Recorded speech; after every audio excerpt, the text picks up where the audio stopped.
तो दोस्तों आज हम फिर से आपके लिए लेकर आए हैं आज दिन भर की सभी ताजा बड़ी खबरें फटाफट इस वीडियो में आपको बताने वाले हैं। तो वीडियो को अंत तक जरूर देखें। अगर आप भी चाहते हैं कि तबलीगी जमात पर मीडिया के द्वारा लगाए गए गंभीर आरोप सब फर्जी और गलत हैं तो हमारी वीडियो को लाइक करके अपना समर्थन। इसी बीच आपको अपडेट करा दें कि कोरोना महामारी के मरीजों की संख्या भारत में कितनी पहुंची है। जी हाँ दोस्तों, आपको बता दें कि भारत में कोरोना महामारी मरीजों की संख्या पहुंच चुकी है 23,452। वहीं 4,814 लोग इस महामारी से भारत में ठीक हो चुके हैं। वहीं 723 लोगों ने इस महामारी से अपनी जान गंवा दी है। इसी बीच बढ़ते हैं दोस्तों अगली बड़ी खबर की ओर। तो एक्टर इजाज खान को मिली जमानत, विवादित बयान देने पर हुए थे गिरफ्तार। जी हां दोस्तों, आपको बता दें कि सोशल मीडिया पर विवादित पोस्ट को लेकर गिरफ्तार हुए बॉलीवुड एक्टर इजाज खान को जमानत मिल गई है। उन्हें बांद्रा मेट्रोपॉलिटन मजिस्ट्रेट कोर्ट ने 1 लाख रुपए के मुचलके पर बेल दे दी है। इजाज खान को मानहानि, अभद्र भाषा और प्रतिबंधात्मक आदेशों के उल्लंघन के आरोप में गिरफ्तार किया गया था। ये जानकारी न्यूज एजेंसी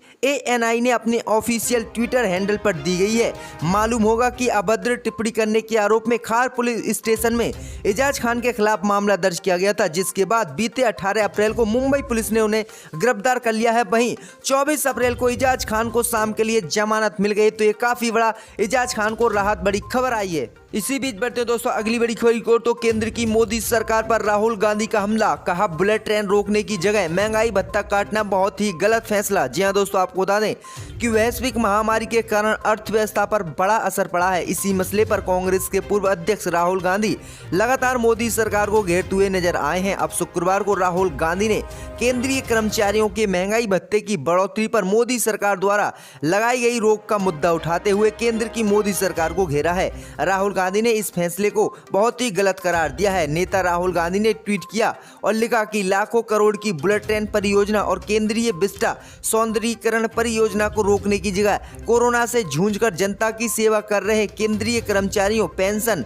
भोगियों और देश के जवानों के महंगाई भत्ते में कटौती करना मोदी सरकार का बहुत ही गलत और अमानवीय फैसला है। जी हां दोस्तों, आपको बता दें कि मोदी सरकार ने जिस कटौती की घोषणा की है उससे लगभग सरकारी खजाने में 1.25 लाख करोड़ रुपए की बचत होगी। महामारी के कारण पैदा हुए संकट के बीच सरकार इससे बड़ा कदम बता रही, क्योंकि मोदी सरकार ने सभी केंद्रीय कर्मचारियों के 30% भत्ते पर रोक लगा दी और इसी को लेकर राहुल गांधी ने केंद्र की मोदी सरकार पर हमला बोला है।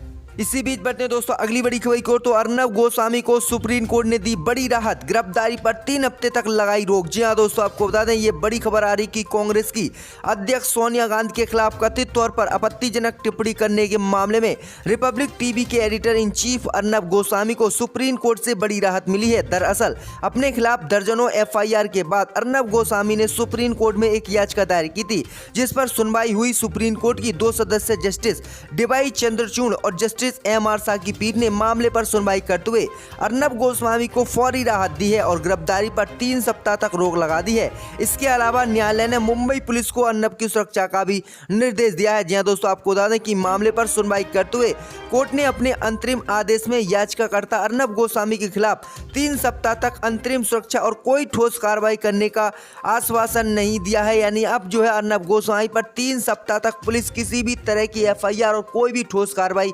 नहीं करेगी। तो ये काफी बड़ी राहत दी है अर्नब गोस्वामी को सुप्रीम कोर्ट ने। इसी बीच बढ़ते हैं दोस्तों अगली बड़ी खबर की ओर। तो असदुद्दीन ओवैसी का मोदी सरकार पर निशाना, मुसलमानों से प्लाज्मा डोनेट करने की अपील। जी हां दोस्तों, आपको बता दें महामारी संकट के बीच AIMIM के प्रमुख असदुद्दीन ओवैसी ने केंद्र सरकार और प्रधानमंत्री नरेंद्र मोदी पर निशाना साधा है। रमजान की शुरुआत पर लोगों को संबोधित करते हुए ओवैसी ने प्रवासी मजदूरों का मुद्दा उठाया है। ओवैसी ने कहा कि अगर प्रधानमंत्री मोदी और केंद्र ने मजदूरों को राहत पैकेज दिया है तो वह सड़कों पर क्यों उतरे हैं। असदुद्दीन ओवैसी ने कहा कि जब लॉकडाउन खत्म हो तो प्रवासी मजदूरों के लिए उनके घर जाने के लिए विशेष ट्रेन या बसों की व्यवस्था केंद्र की मोदी सरकार करे, जिससे कि वे अपने घर जा सकें। वहीं असदुद्दीन ओवैसी ने सभी मुसलमानों से अपील की है कि कोरोना से जंग लड़ रहे लोगों की जान बचाने के लिए मुसलमान आगे आए और रेड क्रॉस सोसाइटी में जाकर प्लाज्मा या ब्लड को डोनेट करें। खासतौर पर वह लोग आगे आए जो इस महामारी से ठीक हो चुके हैं। वह लोग रेड क्रॉस में जाकर रक्तदान करें, जिससे कि कई लोगों की जान बच सके। वहीं असदुद्दीन ओवैसी ने एक बार फिर से नरेंद्र मोदी और केंद्र की मोदी सरकार पर हमला बोलते हुए ये बड़ा बयान दिया है। वहीं असदुद्दीन ओवैसी ने कहा है कि रमजान के पावन महीने में कोई भी व्यक्ति जो है मस्जिद में नमाज पढ़ने ना जाए, वही अपने घर पर सभी तरह की इबादत करे। मैं सभी मुस्लिम भाइयों से ये अपील करना चाहता हूं। तो असदुद्दीन ओवैसी ने ये काफी बड़ा बयान दिया है रमजान के शुरुआत में। इसी बीच बढ़ते हैं दोस्तों अगली बड़ी खबर की ओर। तो आज तक से बोले मौलाना साद, दिल्ली पुलिस जानती है मेरा ठिकाना। जी हां दोस्तों, आपको बता दें कि दिल्ली पुलिस की क्राइम ब्रांच लगातार तबलीगी जमात के मुखिया मौलाना मोहम्मद साद की तलाश कर रही है। हालांकि अभी तक क्राइम ब्रांच को सफलता नहीं मिली है। इस बीच मौलाना मोहम्मद साद ने आज तक से बातचीत की और कहा कि दिल्ली पुलिस की क्राइम ब्रांच को ये पता है कि मैं कहां पर हूं। आज तक से बातचीत में मौलाना साद ने कहा कि क्राइम ब्रांच 2 नोटिस भेज चुकी है और जिनका हम जवाब भी दे चुके हैं। मौलाना साद ने कहा कि दिल्ली पुलिस की क्राइम ब्रांच ने मेरे बेटे की मौजूदगी में घर की तलाशी भी ली है। साथ ही मुझको महामारी जांच कराने को भी कहा। हम महामारी वायरस की जांच करा चुके हैं लेकिन अभी रिपोर्ट नहीं आई है। शनिवार को जांच रिपोर्ट आते ही दिल्ली पुलिस की क्राइम ब्रांच को इसकी जानकारी दे दी जाएगी। दिल्ली पुलिस की क्राइम ब्रांच जो कह रही है कि हम उनका पालन कर रहे हैं, तो ये काफी बड़ा बयान दिया है। मौलाना मोहम्मद साद ने कहा है कि दिल्ली पुलिस की क्राइम ब्रांच को मेरा ठिकाना पता है और मैं कहां पर हूं ये भी दिल्ली पुलिस की क्राइम ब्रांच को पता है। लेकिन दिल्ली पुलिस की क्राइम ब्रांच जानबूझकर ऐसे बयान दे रही है कि मुझे उनका ठिकाना नहीं पता है, जबकि मौलाना साद ने दावा किया है कि दिल्ली पुलिस की क्राइम ब्रांच को सब कुछ पता है कि मैं दिल्ली में कहां पर हूं और मेरा ठिकाना सब कुछ पता है दिल्ली पुलिस की क्राइम ब्रांच को। तो ये काफी बड़ा बयान दिया है आज तक से बातचीत करते हुए मौलाना मोहम्मद साद ने। इसी बीच बढ़ते हैं दोस्तों अगली बड़ी खबर की ओर। तो डेरा चीफ राम रहीम की पैरोल की याचिका एक बार फिर से खारिज। इस बार मां की बीमारी को बनाया था आधार। जी हां दोस्तों, आपको बता दें कि अपनी 2 शिष्याओं के बलात्कार के मामले में रोहतक की सुनरिया जेल में काट रहे डेरा सच्चा सौदा के प्रमुख गुरमीत राम रहीम की 3 सप्ताह के पैरोल की याचिका प्रशासन ने खारिज कर दी है। अधिकारियों ने शुक्रवार को ये जानकारी देते हुए बताया कि 52 वर्षीय राम रहीम की बीमार मां नसीब कौर ने उनकी बीमारी के आधार पर पैरोल के लिए याचिका दाखिल की थी। हाल ही में सुनरिया जेल अधीक्षक के समक्ष पैरोल याचिका पेश की गई थी, जिसे सिरसा के पुलिस अधीक्षक से मिली जानकारी के आधार पर खारिज कर दिया गया था। अधिकारी को सूत्रों ने कहा कि शांति भंग होने की आशंका को मुख्य आधार बनाकर पैरोल याचिका को रद्द कर दिया गया है। पिछले साल जून में भी डेरा सच्चा सौदा प्रमुख ने सिरसा में अपने खेतों में खेती करने के लिए 42 दिन की पैरोल मांगी थी। तो ये काफी बड़ा झटका मिला है राम रहीम को पैरोल को लेकर। दोस्तों अगली बड़ी खबर की ओर। तो योगी सरकार का बड़ा फैसला, अन्य राज्य में 14 दिन क्वारंटीन पूरा कर चुके उत्तर प्रदेश के मजदूरों को वापस यूपी लाएगी योगी सरकार। जी हां दोस्तों, आपको बता दें कि योगी सरकार ने लॉकडाउन के बीच एक बहुत ही बड़ा फैसला लिया है। दूसरे राज्यों में फंसे यूपी के मजदूरों के लिए योगी सरकार ने फैसला किया है कि अब उन्हें वापस यूपी लाया जाएगा। योगी सरकार के इस फैसले के बाद अन्य राज्यों में 14 दिन का क्वारंटीन पूरा कर चुके मजदूरों की घर वापसी होगी। जी हां दोस्तों, आपको बता दें कि सीएम योगी ने अन्य राज्यों के लिए नामित नोडल अधिकारियों को अन्य राज्यों में क्वारंटीन पूरा कर चुके यूपी के मजदूरों की लिस्ट तैयार करने के निर्देश दिए हैं। ये मजदूर दूसरे राज्य सरकार के सहयोग से यूपी बॉर्डर तक आएंगे। इसके बाद सभी की थर्मल स्क्रीनिंग योगी सरकार की तरफ से होगी। फिर पूल टेस्टिंग के लिए संदिग्ध मजदूरों के सैंपल लिए जाएंगे। बॉर्डर से संबंधित जिलों तक सरकार बस परिवहन सुविधा मुहैया कराएगी। संबंधित जिलों के शेल्टर होम में भी मजदूरों को यूपी आकर 14 दिन क्वारंटाइन पूरा करना होगा और उत्तर प्रदेश में भी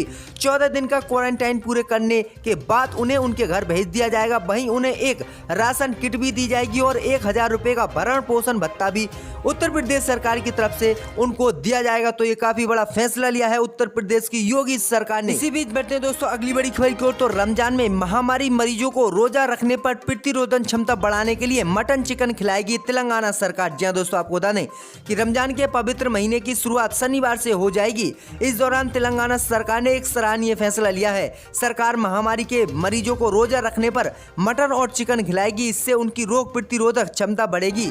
महामारी वायरस के सेंट्रल गांधी अस्पताल के अधिकारियों ने इससे जुड़े निर्देश जारी कर दिए हैं। जी हां दोस्तों, आपको बता दें कि अस्पताल के द्वारा तैयार किए गए मेन्यू के मुताबिक रोजा रखने वाले मुसलमानों को सहरे के लिए रोटी, सादा चावल, दाल और सब्जी मिलेगी। ये लगभग 3:30 बजे परोसा जाएगा। वैकल्पिक दिनों में उन्हें सहरी के लिए रोटी, सादा चावल और सब्जी के साथ मटन या चिकन करी मिलेगी। इफ्तार की नमाज के बाद मुस्लिम मरीजों को खिचड़ी या फ्लेवर्ड ऑयल राइस व वेजिटेबल बिरयानी के साथ टमाटर की चटनी और चिकन फ्राई के साथ परोसा जाएगा। वैकल्पिक दिनों में उन्हें चिकन बिरयानी, सादा चावल, सब्जी, करी, दाल, अंडे परोसे जाएंगे। अस्पताल के एक अधिकारी ने बताया कि ये मेनू बनाते समय मरीजों का पूरा ध्यान रखा गया है। इसमें शामिल भोजन में रोजा रखने वालों को प्रोटीन और कार्बोहाइड्रेट पर्याप्त मात्रा में मिलेगा। रोगियों के नाश्ते में चावल, सांभर, दाल, दही नियमित रूप से मिलेगा। इसके अलावा इडली, ब्रेड और जैम भी दिया जाएगा। मांसाहारी लोगों को अंडा और चिकन करी दिया जाएगा। तो ये काफी बड़ा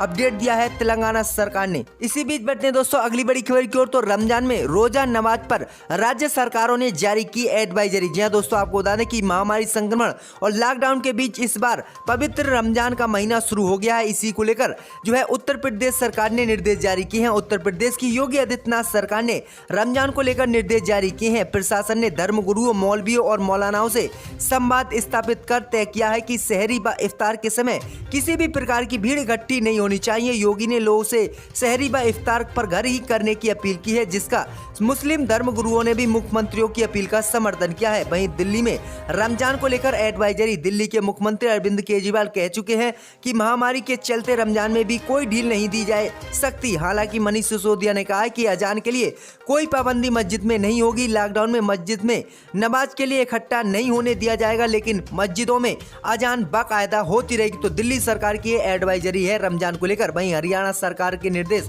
महामारी फैलने के मद्देनजर लॉकडाउन में हरियाणा सरकार की मुसलमानों से रमजान को लेकर विशेष अपीलें। हरियाणा के मुख्यमंत्री मनोहर लाल ने कहा है कि रमजान का महीना शुरू हो रहा है, इस बार सामाजिक दूरी बनाए रखें और सभी घर पर ही नमाज रोजा अदा करें। तो ये काफी बड़ा बयान दिया है हरियाणा सरकार ने। वहीं पंजाब सरकार ने जारी की है एडवाइजरी। पंजाब सरकार ने महामारी के मद्देनजर पवित्र रमजान महीने को सुरक्षित ढंग से मनाने के लिए एक एडवाइजरी जारी की है। पंजाब सरकार ने स्वतंत्र आवागमन और जलसा आदि करने पर रोक लगा दी है। वहीं सारे राज्य के मुसलमान समुदाय से आग्रह किया है कि वह सभी दिशा निर्देशों की सावधान पूर्वक पालन करें और मस्जिद में न जाकर अपने घरों पर ही नमाज रोजों को अदा करें। तो ये काफी बड़ा बयान दिया है। वहीं कर्नाटक सरकार की अपील। कर्नाटक की येदुरप्पा सरकार ने रमजान में मस्जिदों में सामूहिक नमाज के साथ साथ दावत सहरी व इफ्तार पार्टी पर भी रोक लगा दी है। कर्नाटक अल्पसंख्यक कल्याण वक्फ बोर्ड और हज विभाग ने एक एडवाइजरी जारी कर लोगों को जानकारी दी है कि रमजान के दौरान मस्जिद में 5 बार की सामूहिक इबादत करने की इजाजत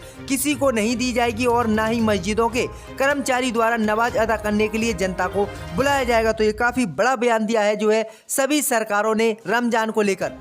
इसी बीच बढ़ते हैं दोस्तों अगली बड़ी खबर की ओर। तो प्लाज्मा थेरेपी से महामारी के इलाज की शुरुआत। अरविंद केजरीवाल। जी हां दोस्तों, आपको बता दें कि दिल्ली के मुख्यमंत्री अरविंद केजरीवाल ने शुक्रवार को महामारी के प्लाज्मा थेरेपी से इलाज की शुरुआत में सफलता के नतीजों पर चर्चा की है।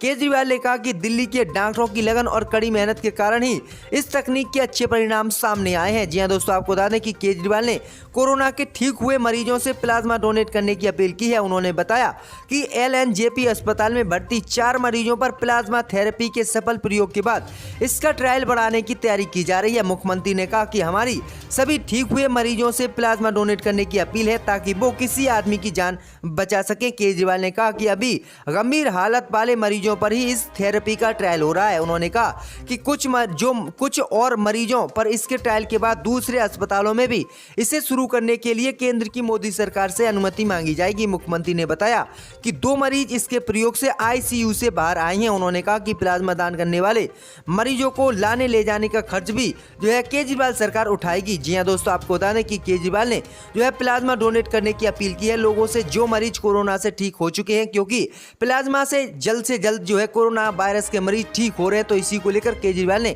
एक काफी बड़ा बयान दिया है और लोगों से अपील की है कि वो अपना जो है ब्लड डोनेट करें। गवर्नमेंट के रेजोल्यूशन पर सस्पेंड किया गया है, इनकी मुअत्तली को वापस लिया जाए। इनको दोबारा इस ऐवान में आकर अपनी बात को रखने का और हुकूमत के खिलाफ एहतजाज करने का मौका मिले। शुक्रिया।